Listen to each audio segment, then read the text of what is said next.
আমি ভীষণ নাক গলিয়ে ফেলি, বুঝি না কতটা ঠিক আমার এখতিয়ার। কোথায় সীমান্ত দেখতে পাই না আমি। জল রঙে গুলে যায় হিসেবের পারাপার। আমি আজও বুঝি না সদর পিছন তুমি কোথায় পুঁতে রেখেছ কাঁটা তার।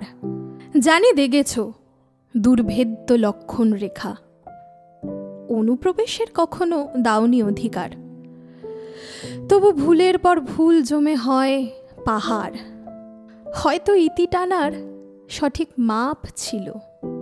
আজ মনে হয় শূর্পণখাই ছিল ভালো, সেও আমার মতোই ভুল জমি মেপেছিল।